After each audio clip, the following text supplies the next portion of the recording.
The Extraordinary Adventures of Arsène Lupin, Gentleman-Burglar by Maurice Leblanc, Project Gutenberg Edition.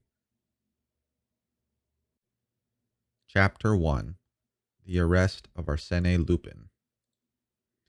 It was a strange ending to a voyage that had commenced in a most auspicious manner.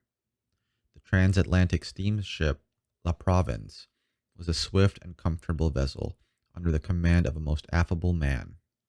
The passengers constituted a select and delightful society. The charm of new acquaintances and improvised amusements served to make the time pass agreeably. We enjoyed the pleasant sensation of being separated from the world, living, as it were, upon an unknown island, and consequently obliged to be sociable with each other. Have you ever stopped to consider how much originality and spontaneity emanate from these various individuals who, on the preceding evening, did not even know each other, and who are now, for several days, condemned to lead a life of extreme intimacy, jointly defying the anger of the ocean, the terrible onslaught of the waves, the violence of the tempest, and the agonizing monotony of the calm and sleepy water? Such a life becomes a sort of tragic existence, with its storms and its grandeurs, its monotony and its diversity, and that is why, perhaps, we embark upon that short voyage with mingled feelings of pleasure and fear. But, during the past few years, a new sensation had been added to the life of the transatlantic traveler. The little floating island is now attached to the world from which it was once quite free. A bond united them, even in the very heart of the watery wastes of the Atlantic. That bond is the wireless telegraph, by means of which we receive news in the most mysterious manner. We know full well that the message is not transported by the medium of a hollow wire. No, the mystery is even more inexplicable, more romantic, and we must have recourse to the wings of the air in order to explain this new miracle. During the first day of the voyage, we felt that we were being followed, escorted, preceded even by that distant voice, which, from time to time, whispered to one of us a few words from the receding world. 2 friends spoke to me. 10, 20 others sent gay or somber words of parting to other passengers. On the second day, at a distance of 500 miles from the French coast, in the midst of a violent storm, we received the following message by means of the wireless telegraph. Arsène Lupin is on your vessel, first cabin, blonde hair, wound right forearm, traveling alone under the name of R. At that moment, a terrible flash of lightning rent the stormy skies. The electric waves were interrupted. The remainder of the dispatch never reached us. Of the name under which Arsène Lupin was concealing himself, we knew only the initial. If the news had been of some other character, I have no doubt that the secret would have been carefully guarded by the telegraphic operator, as well as by the officers of the vessel. But it was one of those events calculated to escape from the most rigorous discretion. The same day, no one knew how, the incident became a matter of current gossip, and every passenger was aware that the famous Arsène Lupin was hiding in our midst. Arsène Lupin in our midst! The irresponsible burglar whose exploits had been narrated in all the newspapers during the past few months. The mysterious individual with whom Ganimard, our shrewdest detective, had been engaged in an implacable conflict amidst interesting and picturesque surroundings. Arsène Lupin, the eccentric gentleman who operates only in the chateaux and salons, and who one night entered the residence of Baron Schormann, but emerged empty-handed, leaving, however, his card on which he had scribbled these words: Arsène Lupin, Gentleman-Burglar, will return when the furniture is genuine. Arsène Lupin, the man of 1,000 disguises, interne chauffeur, detective, bookmaker, Russian physician, Spanish bullfighter, commercial traveler, robust youth, or decrepit old man. Then consider this startling situation. Arsène Lupin was wandering about within the limited bounds of a transatlantic steamer in that very small corner of the world, in that dining saloon, in that smoking room, in that music room. Arsène Lupin was perhaps this gentleman, or that one, my neighbor at that table, the sharer of my stateroom. And this condition of affairs will last for 5 days? Exclaimed Miss Nellie Underdown next morning. It is unbearable. I hope he will be arrested. Then, addressing me, she added, And you, Monsieur d'Andrésy, you are on intimate terms with the captain. Surely you know something. I should have been delighted had I possessed any information that would interest Miss Nellie. She was one of those magnificent creatures who inevitably attract attention in every assembly. Wealth and beauty form an irresistible combination, and Nellie possessed both. Educated in Paris under the care of a French mother, she was now going to visit her father, the millionaire Underdown of Chicago. She was accompanied by one of her friends, Lady Jerland. At first, I had decided to open a flirtation with her, but in the rapidly growing intimacy of the voyage, I was soon impressed by her charming manner, and my feelings became too deep and reverential for a mere flirtation. Moreover, she accepted my attentions with a certain degree of favor. She condescended to laugh at my witticisms and display an interest in my stories. Yet I felt that I had a rival in the person of a young man with quiet and refined tastes, and it struck me at times that she preferred his taciturn humor to my Parisian frivolity.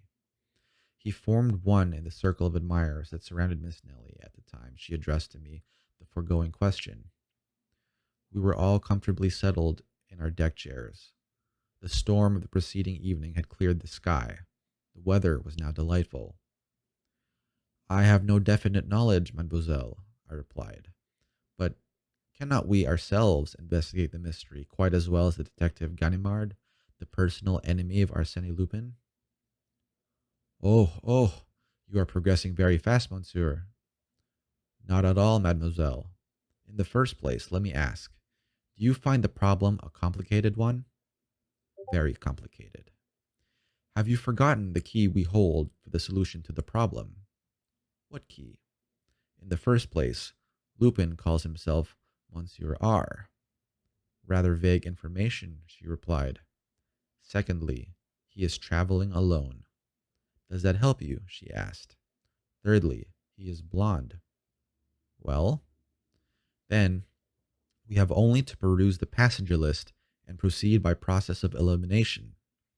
I had that list in my pocket. I took it out and glanced through it. Then I remarked, I find that there are only 13 men on the passenger list whose names begin with the letter R. Only 13? Yes, in the first cabin. And of those 13, I find that 9 of them are accompanied by women, children, or servants. That leaves only 4 who are traveling alone. First, the Marquis de Raverdan, secretary to the American ambassador, interrupted Miss Nellie. I know him. Major Rawson, I continued. He is my uncle, someone said. Monsieur Revolta. Here, exclaimed an Italian, whose face was concealed beneath a heavy black beard. Miss Nellie burst into laughter and exclaimed, That gentleman can scarcely be called a blonde. Very well, then, I said. We are forced to the conclusion that the guilty party is the last one on that list. What is his name? Monsieur Rosaine. Does anyone know him? No one answered, but Miss Nellie turned to the taciturn young man whose attentions to her had annoyed me, and said, Well, Monsieur Rosaine, why do you not answer? All eyes were now turned upon him. He was blonde. I must confess that I myself felt a shock of surprise, and the profound silence that followed her question indicated that the others present also viewed the situation with a feeling of sudden alarm. However, the idea was an absurd one, because the gentleman in question presented an air of the most perfect innocence. Why do I not answer? He said. Because, considering my name, my position as a solitary traveler, and the color of my hair, I have already reached the same conclusion, and now think that I should be arrested. He presented a strange appearance as he uttered these words. His thin lips were drawn closer than usual, and his face was ghastly pale, whilst his eyes were streaked with blood. Of course he was joking, yet his appearance and attitude impressed us strangely. But you have not the wound, said Miss Nellie naively. That is true, he replied. I lack the wound. Then he pulled up his sleeve, removing his cuff, and showed us his arm. But that action did not deceive me. He had shown us his left arm, and I was on the point of calling his attention to the fact, when another incident diverted our attention. Lady Jerland, Miss Nellie's friend, came running towards us in a state of great excitement, exclaiming, My jewels! My pearls! Someone has stolen them all! No, they were not all gone, and we soon found out. The thief had taken only part of them, a very curious thing. Of the diamond sunburst, jeweled pendants, bracelets, and necklaces, the thief had taken not the largest, but the finest and most valuable stones. The mountings were lying upon the table. I saw them there, despoiled of their jewels, like flowers from which the beautiful colored petals had been ruthlessly plucked. And this theft must have been committed at the time Lady Jerland was taking her tea, in broad daylight, in a stateroom opening on a much frequented corridor. Moreover, the thief had been obliged to force open the door of the stateroom, search for the jewel case, which was hidden at the bottom of a hat box, open it, select his booty, and remove it from the mountings. Of course, all the passengers instantly reached the same conclusion. It was the work of Arsène Lupin. That day, at the dinner table, the seats to the right and left of Rosaine remained vacant, and during the evening it was rumored that the captain had placed him under arrest, from which information produced a feeling of safety and relief. We breathed once more. That evening, we resumed our games and dances. Miss Nellie, especially, displayed a spirit of thoughtless gaiety, which convinced me that if Rosaine's attentions had been agreeable to her in the beginning, she had already forgotten them. Her charm and good humor completed my conquest. At midnight, under a bright moon, I declared my devotion with an ardor that did not seem to displease her. But next day, to our general amazement, Rosaine was at liberty. We learned that the evidence against him was not sufficient. He had produced documents that were perfectly regular, which showed that he was the son of a wealthy merchant of Bordeaux.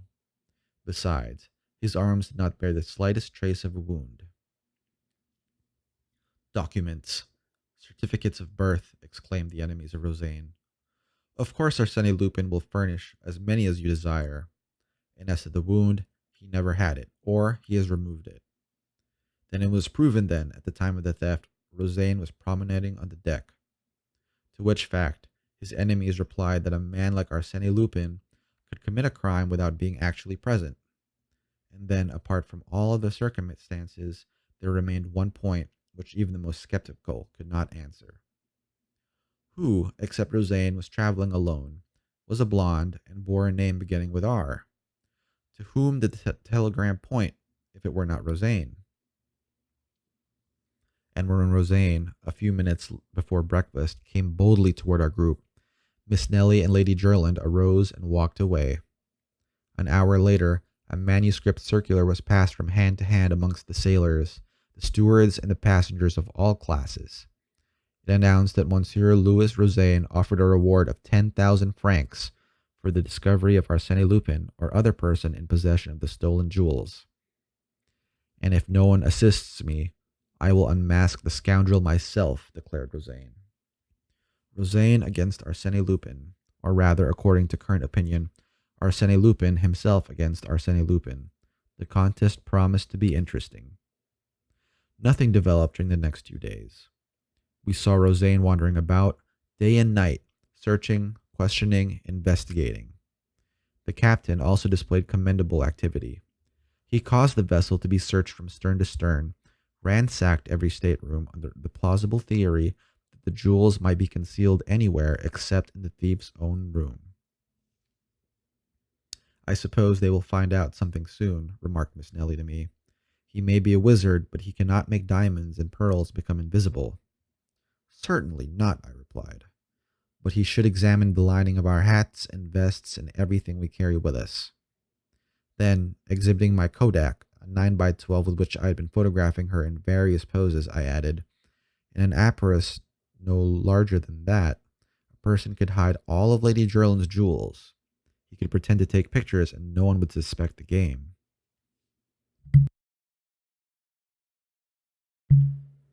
But I've heard it said that every thief leaves some clue behind him. That may generally be true, I replied, but there is one exception: Arsène Lupin. Why? Because he concentrates his thoughts not only on the theft, but on all the circumstances connected with it that could serve as a clue to his identity. A few days ago, you were more confident. Yes, but since then, I have seen him at work. And what do you think about it now? She asked. Well, in my opinion, we are wasting our time. And as a matter of fact, the investigation had produced no result. But in the meantime, the captain's watch had been stolen. He was furious. He quickened his efforts and watched Roseanne more closely than before. But on the following day, the watch was found in the second officer's collar box. This incident caused considerable astonishment and displayed the humorous side of Arsène Lupin, burglar though he was, but dilettante as well. He combined business with pleasure. He reminded us of the author who almost died in a fit of laughter provoked by his own play. Certainly, he was an artist in his particular line of work, and whenever I saw Roseanne, gloomy and reserved, and thought of the double role that he was playing, I accorded him a certain measure of admiration. On the following evening, the officer on deck duty heard groans emanating from the darkest corner of the ship. He approached and found a man lying there, his head enveloped in a thick gray scarf and his hands tied together with a heavy cord. It was Roseanne. He had been assaulted, thrown down, and robbed. A card pinned to his coat bore these words: Arsène Lupin accepts with pleasure the 10,000 francs offered by Monsieur Roseanne. As a matter of fact, the stolen pocketbook contained 20,000 francs. Of course, some accused the unfortunate man of having stimulated his attack on himself. But apart from the fact that he could not have bound himself in that manner, it was established that the writing on the card was entirely different from that of Roseanne, but on the contrary, resembled the handwriting of Arsène Lupin as it was reproduced in an old newspaper found on board. Thus, it appeared that Roseanne was not Arsène Lupin, but was Roseanne, the son of a Bordeaux merchant. And the presence of Arsène Lupin was once more affirmed, and that in a most alarming manner. Such was the state of terror amongst the passengers that none would remain alone in a stateroom or wander singly in the unfrequented parts of the vessel. We clung together as a matter of safety, and yet the most intimate acquaintances were estranged by mutual feeling of distrust. Arsène Lupin was now anybody and everybody. Our excited imaginations attributed to him miraculous and unlimited power. We supposed him capable of assuming the most unexpected disguises, of being, by turns, the highly respectable Major Rawson, or the noble Marquis de Raverdan, or even, for we no longer stopped with the accusing letter of R, or even such a person well known to all of us, and having wife, children, and servants.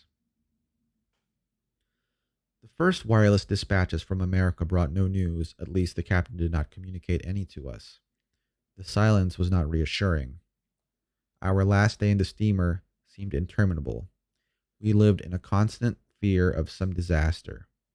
This time, it would not be a simple theft or a comparatively harmless assault. It would be a crime, a murder. No one imagined that Arsène Lupin would confine himself to those two trifling offenses. Absolute master of the ship, the authorities powerless, he could do whatever he pleased. Our property and lives were at his mercy. Yet, those were delightful hours for me, since they secured to me the confidence of Miss Nellie. Deeply moved by those startling events, and being of a highly nervous nature, she was spontaneously sought at my side a protection and security that I was pleased to give her. Inwardly, I blessed Arsène Lupin.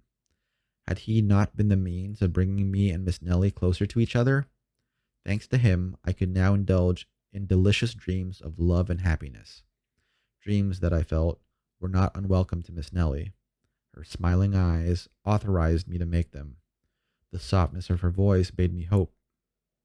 As we approached the American shore, the active search for the thief was apparently abandoned, and we were anxiously awaiting the supreme moment in which the mysterious enigma would be explained. Who was Arsène Lupin? Under what name, under what disguise was the famous Arsène Lupin concealing himself? And at last, that supreme moment arrived. If I live 100 years, I shall not forget the slightest details of it. How pale you are, Miss Nellie, I said to my companion, as she leaned upon my arm, almost fainting. And you, she replied. Ah, you are so changed. Just think, this is a most exciting moment, and I am delighted to spend it with you, Miss Nellie. I hope that your memory will sometimes revert. But she was not listening. She was nervous and excited. The gangway was placed in position, but before we could use it, the uniformed customs officer came on board. Miss Nellie murmured, I shouldn't be surprised to hear that Arsène Lupin escaped from the vessel during the voyage. Perhaps he preferred death to dishonor and plunged into the Atlantic rather than be arrested. Oh, do not laugh, she said. Suddenly I started. In answer to her question, I said, Do you see that little old man standing at the bottom of the gangway? With an umbrella and an olive green coat? It is Ganimard. Ganimard? Yes, the celebrated detective who has sworn to capture Arsène Lupin. Ah, I can understand now why we did not receive any news from this side of the Atlantic.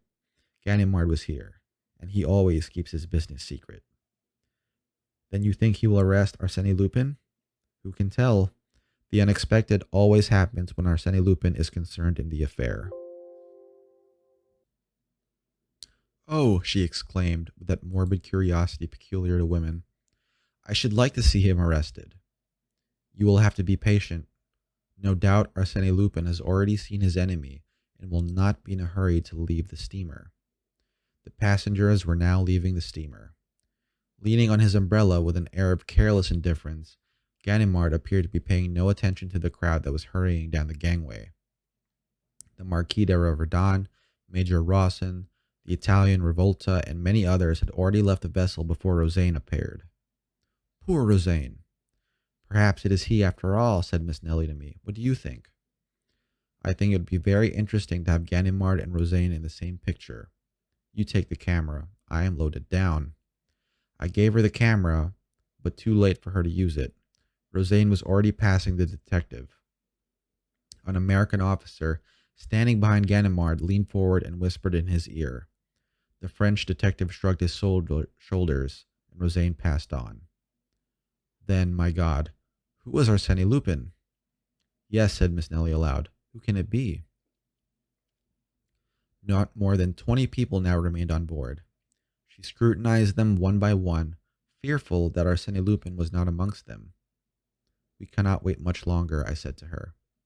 She started toward the gangway. I followed. But we had not taken 10 steps when Ganimard barred our passage. Well, what is it? I exclaimed. One moment, monsieur. What's your hurry? I am escorting mademoiselle. One moment, he repeated in a tone of authority. Then, gazing into my eyes, he said, Arsène Lupin, is it not? I laughed and replied, No, simply Bernard d'Andrézy. Bernard d'Andrézy died in Macedonia 3 years ago. If Bernard d'Andrézy were dead, I should not be here. But you are mistaken. Here are my papers.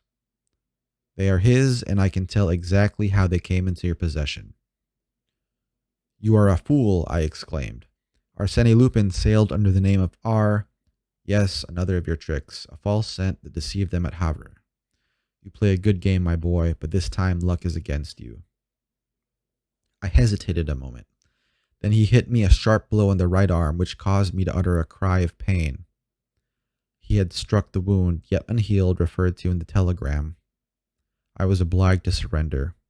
There was no alternative. I turned to Miss Nellie, who had heard everything.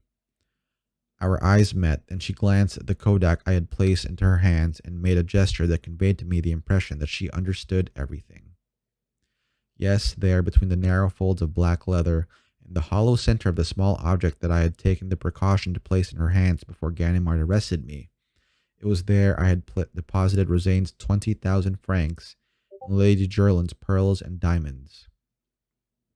Oh, I pledge my oath that at that solemn moment, when I was in the grasp of Ganimard and his 2 assistants, I was perfectly indifferent to everything, to my arrest, the hostility of the people, everything except this one question. What will Miss Nellie do with the things I had confided to her? In the absence of that material and conclusive proof, I had nothing to fear. But would Miss Nellie decide to furnish that proof? Would she betray me? Would she act the part of an enemy who cannot forgive, or that of a woman whose scorn is softened by feelings of indulgence and involuntary sympathy? She passed in front of me. I said nothing, but bowed very low. Mingled with the other passengers, she advanced to the gangway with my kodak in her hand. It occurred to me that she would not dare to expose me publicly, but she might do so when she reached a more private place. However, when she had passed only a few feet down the gangway, with a movement of simulated awkwardness, she let the camera fall into the water between the vessel and the pier. Then she walked down the gangway and was quickly lost to the sight of the crowd. She had passed out of my life forever. For a moment I stood motionless. Then, to Ganimard's great astonishment, I muttered, "What a pity that I am not an honest man." Such was the story of his arrest as narrated to me by Arsène Lupin himself. The various incidents which I shall record in writing at a later day have established between us certain ties, shall I say, of friendship? Yes, I venture to believe that Arsène Lupin honors me with his friendship, that it is thorough friendship that he occasionally calls on me and brings into the silence of my library his youthful exuberance of spirits, the contagion of his enthusiasm, and the mirth of a man for whom destiny has naught but favors and smiles. His portrait. How can I describe him? I have seen him 20 times, and each time he was a different person. Even he himself said to me on one occasion, "I no longer know who I am. I cannot recognize myself in the mirror." Certainly he was a great actor and possessed a marvelous faculty for disguising himself. Without the slightest effort, he could adopt the voices, gestures, and mannerisms of another person. "Why," said he, "why should I retain a definite form and feature? Why not avoid the danger of a personality that is ever the same? My actions will serve to identify me." Then he added with a touch of pride, "So much the better if no one can ever say with absolute certainty, 'There is Arsène Lupin.' The essential point is that the public may be able to refer to my work and say, without fear of mistake, 'Arsène Lupin did that.'